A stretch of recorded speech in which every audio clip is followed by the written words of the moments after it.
Start হয়ে গেল। ময়না তুই ভিডিও করছি তোমার, ঠিক আছে?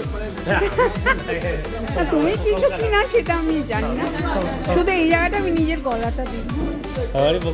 এই যে আচ্ছা তুমি অন্যদিকে থাকি, আমি বলেছি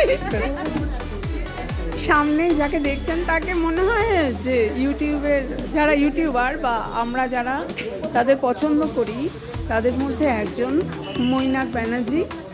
তিনি সুইডেনে থাকেন না। তোমার আর বেশি গুণগুলোর কথা আমি বলবো না, একটাই শুধু বলবো যে আমি আজকে এসেছি ওদের বাড়িতে, আমি গত বছরও এসেছিলাম।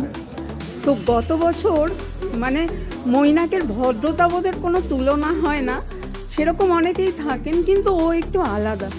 আমি যখন উঠে আসি আমার নিজের ডান হাতে একটা নার্ভের প্রবলেম আছে, যার জন্য মানে বেশিক্ষণ আমি হাতটা স্থির রাখতে পারি না। তো আমি যখন উঠছি ওদের বাড়ি থেকে আসার সময় ও এগিয়ে এলো, এগিয়ে এসে আমাকে প্রণাম করলো, আমার হাতটা দু হাতে ধরে ওর মাথায় রাখলো, বললো যে দিদি তুমি তোমার শরীরের এই অবস্থা নিয়ে এসেছো, মানে একটু আশীর্বাদ করে দাও।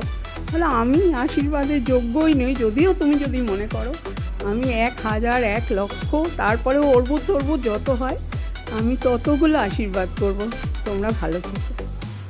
ভালো হলো না বলাটা? এই আমার বলো এটা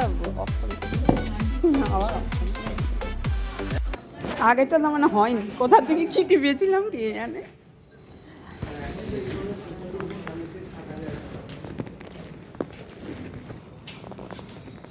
এই আপাতত অফ করে রাখি।